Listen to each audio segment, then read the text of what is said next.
Good morning દરેક મિત્રોનું હાર્દિક સ્વાગત છે ફરી. આજે આપણો લેક્ચર નંબર 3. લાસ્ટ લેક્ચરની વાત કરીએ તો આપણે કોમન નાઉન વિશે શીખ્યા હતા. આપણા જે નાઉન્સના 5 પ્રકાર છે જે તમે જાણો છો: common noun, proper noun, collective noun, material noun and abstract noun. આ 5 પ્રકાર છે. 5 માંથી આપણે એક કોમન નાઉન એ આપણે શીખી ગયા. હવે એની એક્સરસાઇઝ પણ આપણે હોમવર્કમાં 10 સેન્ટેન્સ આપ્યા હતા, તો હું આશા રાખું કે તમે સંપૂર્ણપણે એ પણ પૂરા કરી લીધા હશે. હવે આપણે બીજો ટોપિક એટલે કે બીજો પ્રકાર પ્રોપર નાઉન.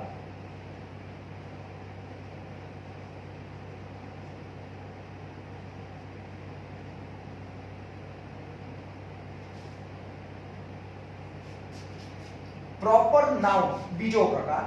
પ્રોપર નાઉન એટલે વ્યક્તિવાચક,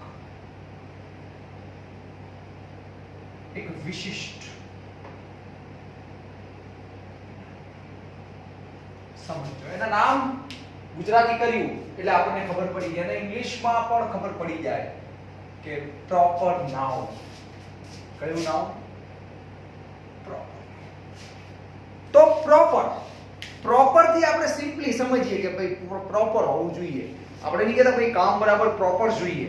પ્રોપર એટલે ન આગું ન પાછું, સર્વમાન, એક જ, એને પ્રોપર કહેવાય. વ્યાખ્યા દ્વારા સમજીએ.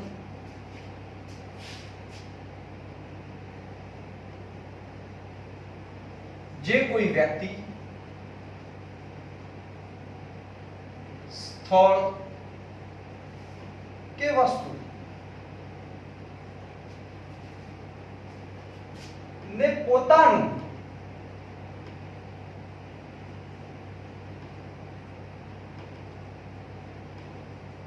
સંબોધન હોય. પોતાનું સંબોધન હોય. એ પણ કેવું? પોતાનું સંબોધન હોય. પોતાનું સંબોધન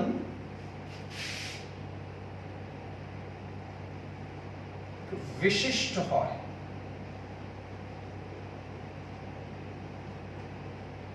તેને આપણે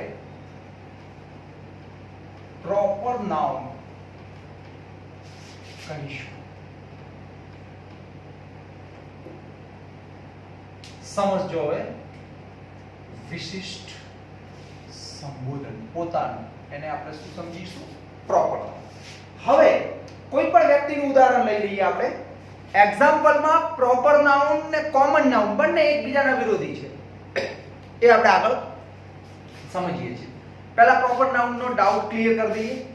કોમન નાઉનમાં આપણને ખબર છે કે એ નામનો જે આપણે નામ ચૂઝ કર્યું છે એનો દરેક જગ્યાએ અલગ અલગ ઉપયોગ થાય તો એ કોમન નાઉન. બરાબર છે. હવે પ્રોપર નાઉન એટલે વિશિષ્ટ. સમજો, એનો ક્યાંય ઉપયોગ નહીં થાય. ક્યાંય ઉપયોગ થશે નહીં. એ પણ એક્ઝામ્પલ આપણે લીધું જ હતું અને હવે સમજાઈએ છીએ. પહેલા એના એક્ઝામ્પલ જોઈ લઈએ. જો પ્રોપર નાઉનમાં આપણે કયા કયા એક્ઝામ્પલ લઈ શકીએ તો જુઓ. રમીલા, રમેશ, ધાનેરા, ઉપવેદ, ઇન્ડિયા. બરાબર સમજો. હવે હું આને વાક્ય બનાવું છું.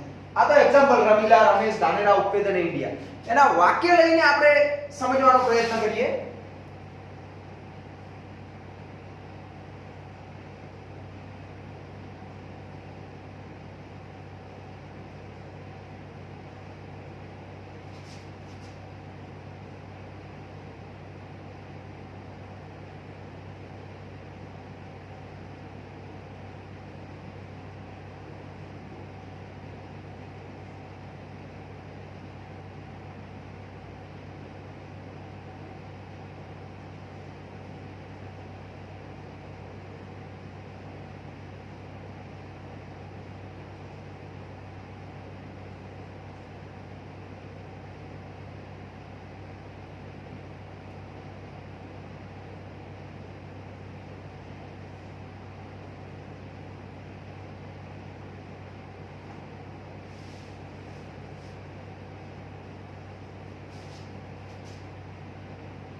તો આપણે અહીંયા એક્ઝામ્પલ લઈ લીધા છે.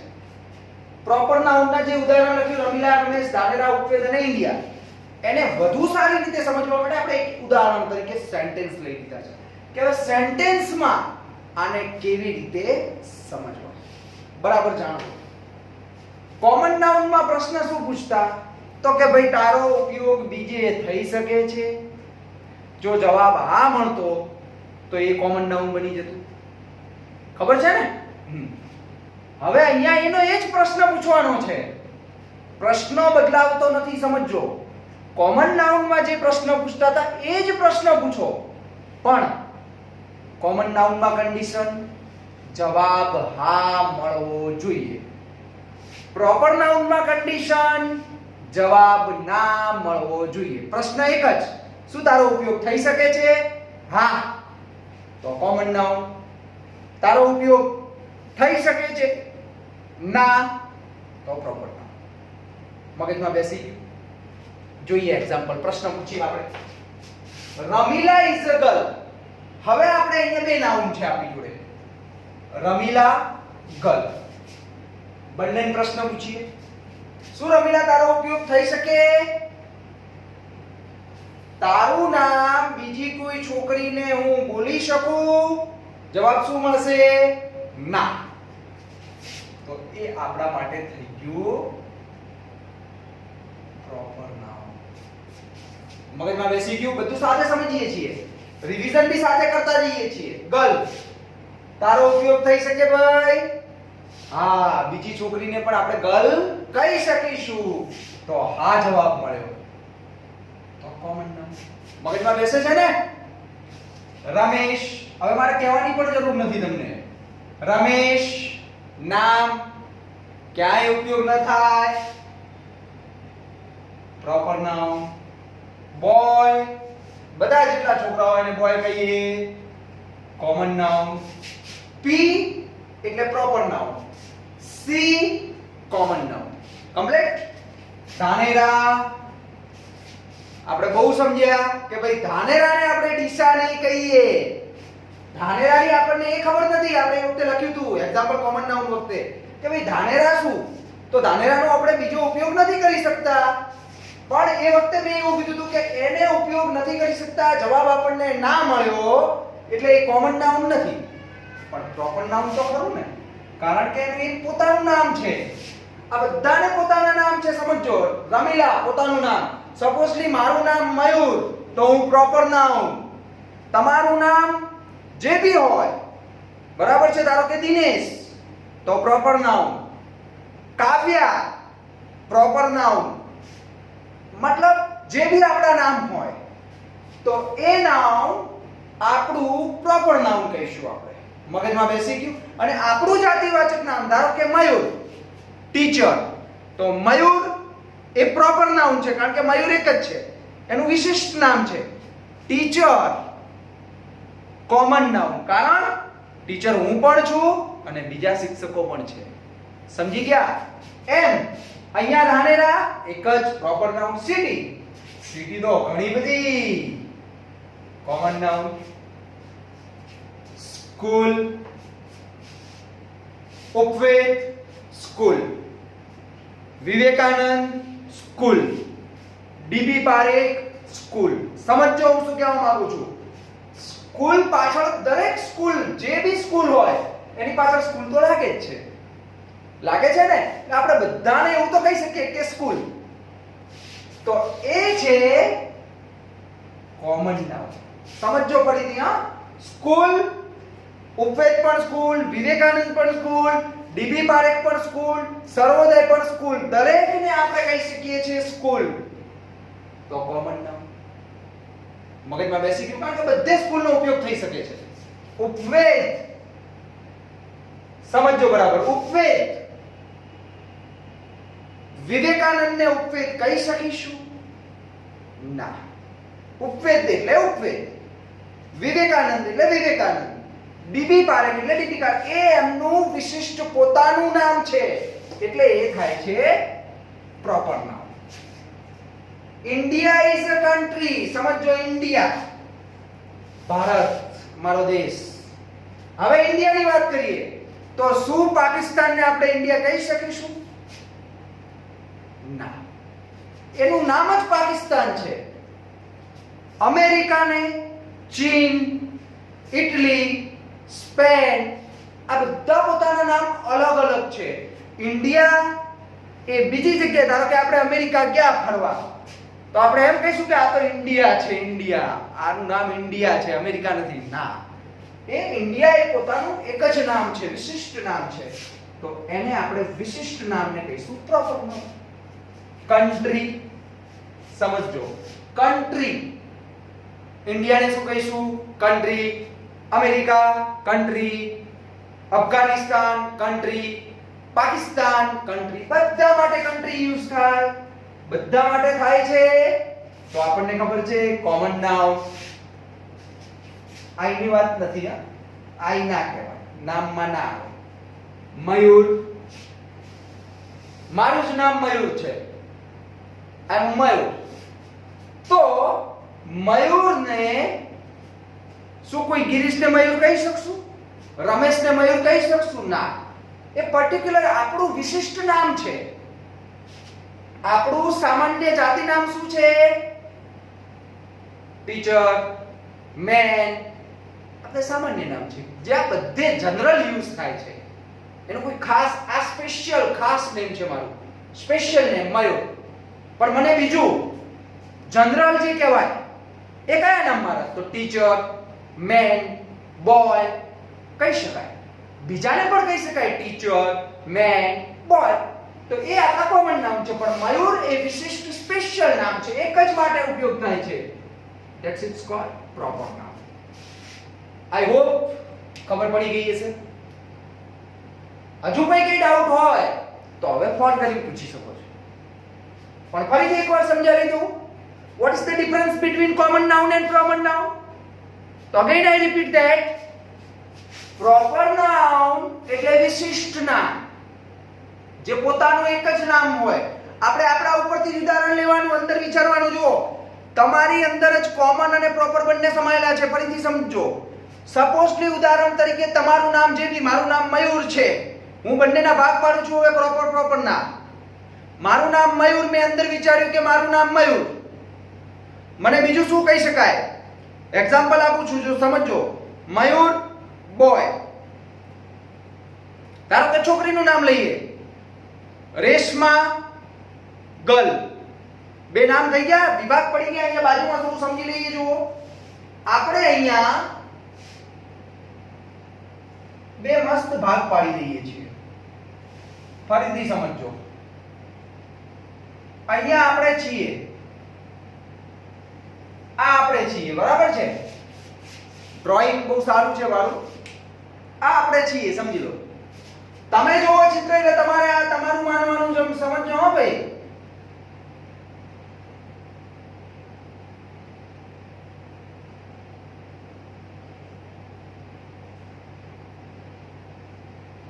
આ તમે જ છો. તમે જ્યારે આ જુઓ એટલે તમારે તમારી જાતને આ માનવાનું. મેં જે ડ્રો કર્યું છે, જે બી હોય, બરાબર છે? હું માનું છું કે આ હું છું. કોણ છું? મયુર. એ નામ લખી દીધું મેં, મયુર. બરાબર છે? તમારે અહીંયા કોનું નામ લખવાનું છે? તમારું. સમજો ફરીથી. હા, અહીંયા આ ચિત્ર જોઈ તમારા ચોપડામાં પાછળ રફમાં અથવા રનિંગમાં લખશો તોય કોઈ વાંધો નથી. તો અહીંયા સમજી લેવાનું કે આ હું પોતે છું. મેં લખ્યું છે, આ મારી નોટ છે, તો ત્યાં મેં મારું નામ સમજી લીધું. તમે જ્યારે કરો છો ત્યારે તમારું નામ લખવાનું, જે બી હોય. હવે મારું નામ છે તો એક તો મારું નામ મયુર છે જ, બરાબર ને? મયુર છે. હવે અહીંયા બીજું મને બોય પણ કોઈ કહી શકે, ટીચર પણ કહી શકે, મેન પણ કહી શકે. પણ વધુ સમજણ પડે એટલા માટે આપણે આ ત્રણને નથી લીધા. આપણે ખાલી મારી ડેફિનેશન તમને ટીચર તરીકે ને આપું છું. સમજી લેજો, બરાબર? તો હવે આપણે નીચે આવીએ છીએ. નીચે આવીને આપણે પ્રશ્ન પૂછીએ મયુરને. આપણી જાતને જ પ્રશ્ન પૂછવાનો છે કે શું ભાઈ, શું તારો ઉપયોગ થાય?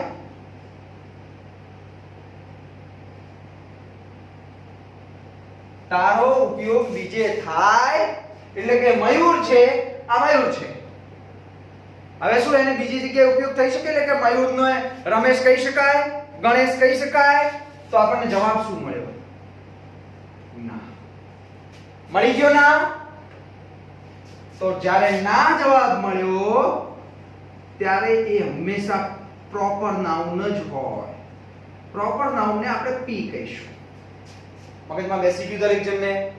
આપણું નામથી વિચારો એટલે ખબર પડી જાય કે મારું નામ બીજે ક્યાંય યુઝ ન થાય. તો એવી જેટલી પણ વસ્તુ છે, વ્યક્તિ છે, સ્થળ છે, જેનો બીજે આપણે એનો ઉલ્લેખ નથી કરી શકતા એને વિશિષ્ટ નામ કહેવાય, એટલે કે proper noun. Is it clear? I hope બધાને સમજણ પડી ગઈ હશે. હવે અહીંયા લઈએ.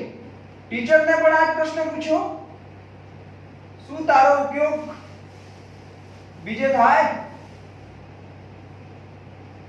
આ વસ્તુ આપણે સમજવા માટે છે, ગ્રામેટિકલ નિયમ નથી. આ આપણે સરળતાથી આપણા મગજમાં સેટઅપ થાય એટલા માટે આ વસ્તુ આપણા દ્વારા જનરેટ કરેલ છે. કોઈ ગ્રામરમાં આવા નિયમ નથી. હવે જોઈએ શું તારો ઉપયોગ બીજે થાય? ટીચરને કીધું તો કે હા ભાઈ, કેમ ના થાય? હું તો તૈયાર જ છું. વિજ્ઞાનના ટીચરને ટીચર કહીશું, ગણિત, સંસ્કૃત, જે બી જે ભણાવતું હશે એ બધાને આપણે ટીચર કહીશું. તો કે હા, તો અલગ અલગ ઉપયોગ થઈ ગયો. એક જ નામનો અલગ ઉપયોગ. સમજો, મયુરનો ઉપયોગ ન થાય, બીજાને મયુર ન કહી શકાય. હું મારા જેવો શિક્ષક બીજો અહીંયા તમને હોય, ધારો કે ગણિત ભણાવશે, વિજ્ઞાન ભણાવશે, શું બધાને મયુર કહેશો? ના. પણ બધાને શું કહેશો તમે? ટીચર તો કહેશો જ કે ટીચર છે. તો એ હા, તો એને આપણે કોમન નાઉન કહીશું. સી મગજમાં બેસી ગયું? હવે લગભગ કોમન અને પ્રોપર નાઉન એકદમ ક્લિયર થઈ ગયું હશે. હવે એના થોડા આગળ નાના નાના ટચુકડા ટોપિક્સ જોઈ લઈએ. પહેલો પ્રોપર નાઉન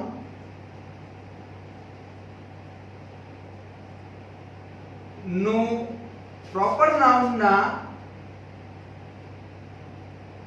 શબ્દનો પહેલો અક્ષર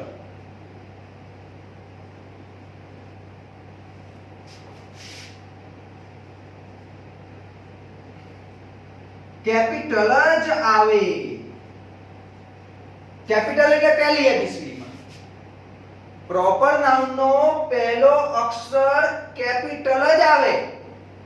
એક્ઝામ્પલ, અહીંયા જેટલા બી પ્રોપર નાઉન છે, પી પી પી લખેલા છે, એનો પહેલો અક્ષર શરૂઆત ઇન્ડિયા. જોઈ લો, મયુર, રાજેશ, બધાનો જે પહેલો અક્ષર છે એ કેપિટલ છે. યુ કેન સી ઇટ, જોઈ શકો છો. હવે એના પછીનો એક અગત્યનો પોઈન્ટ જોઈ લઈએ. તો કે પ્રોપર નાઉન ની આગળ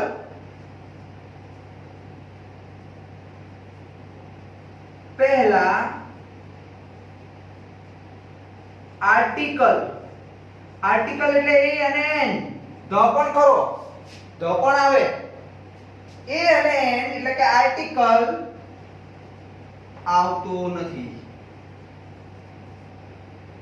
પ્રોપર નાઉન ની આગળ કોઈ દિવસ એ એન ધ મૂકી શકાય નહીં. એક્ઝામ્પલ લઈએ, આઈ એમ મયુર. જો આમ જો, India is a country. Country ની આગળ મેં શું મૂક્યું છે? એ.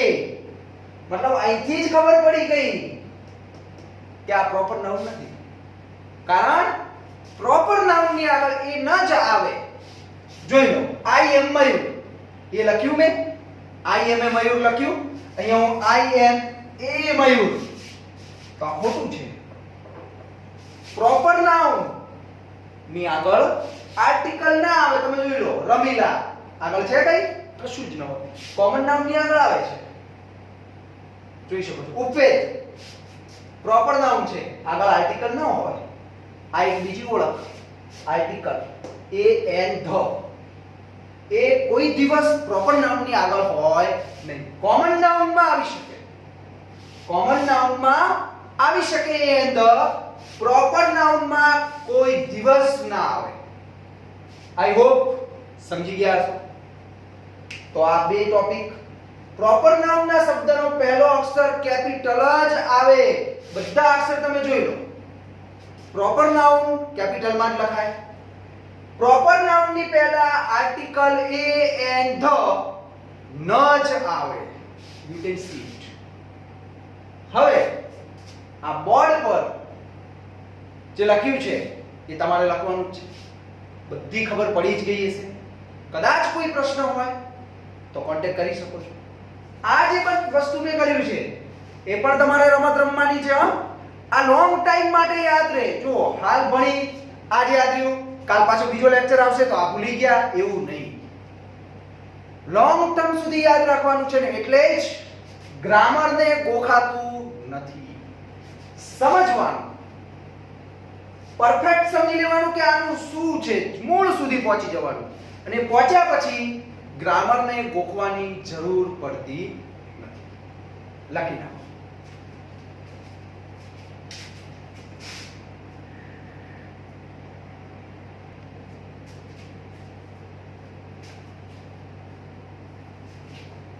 તો બધાએ લખી નાખ્યું હશે. હવે આપણે જોઈ શકીએ છીએ. તો હવે આમાં આપણે જેમ કોમન નાઉન ફાઇન્ડ કર્યા હતા લાસ્ટ લેક્ચરમાં, 10 સેન્ટેન્સ લીધા હતા. હવે આમાં 10 સેન્ટેન્સ લીધા છે, પણ હવે આમાં બે ફાઇન્ડ કરવાના છે. કોમન નાઉન, કોમન એના માટે શું લખીશું આપણે? સી. અને પ્રોપર માટે પી. સમજી શકો છો. હવે સમજો, કોમન નાઉન પ્રોપર નાઉન ને આપણે ફાઇન્ડ કરવા માટે શું કરીશું? એક વાક્ય લઉં છું ને સમજાવું છું. એક જ પ્રશ્ન, તારો અથવા તારા નામનો ઉપયોગ બીજી જગ્યાએ કરી શકાય? જો હા તો કોમન નાઉન, જો ના તો પ્રોપર નાઉન. સમજજો. અહીંયા હા, અહીંયા શું આવશે? હા. કોમન નાઉન માં પ્રશ્નનો જવાબ હા, પ્રોપર નાઉન માં ના. એના સિવાયની ઓળખ, જો નામની આગળ એ કે એન હોય તો એ પ્રોપર નાઉન તો ના જ હોય. પ્રોપર નાઉન ન જ હોય તો હશે શું? Common noun. એ રીતે પણ આપણે સમજી શકીએ. હવે અહીંયા પહેલો પ્રશ્ન અકબર. જો આપણી જોડે અકબર છે અને કિંગ છે. અકબર છે અને કિંગ છે. હવે આ બંનેમાં અહીંયા આપણી જોડે શ્વેતા છે, ગર્લ છે. આ નામની વાત કરું છું. રામભાઈ છે, પોસ્ટમેન છે.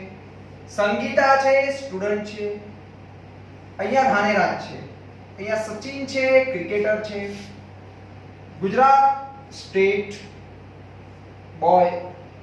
MS Agrawal doctor. Dayabhai father. સમજો, આ આપણી જોડે બધા નામ છે. કયા કયા નામ હશે આ? કોમન નાઉન અથવા પ્રોપર નાઉન. કોમન નાઉન અથવા પ્રોપર નાઉન હોઈ શકે. તો હવે આને કેવી રીતે ઓળખવાય તો તમને આવડે જ છે. પહેલું ઓળખીએ અકબર. તારા નામનો ઉપયોગ બીજે થાય? અકબર કે ના? તો ના. Proper noun T. કિંગ રાજા, તારો ઉપયોગ થાય? તો કે હા, અકબર પણ રાજા એટલે કે કિંગ કહીએ. મહારાણા પ્રતાપ પણ કિંગ, સમ્રાટ અશોક પણ કિંગ, શ્રી રામ પણ કિંગ, રાવણ પણ કિંગ. તો એને આપણે બધી જગ્યાએ યુઝ કરીએ છીએ. જવાબ મળ્યો હા, તો સી. હવે તો આવડી જ જશે. તો આ તમારું આજનું હોમવર્ક.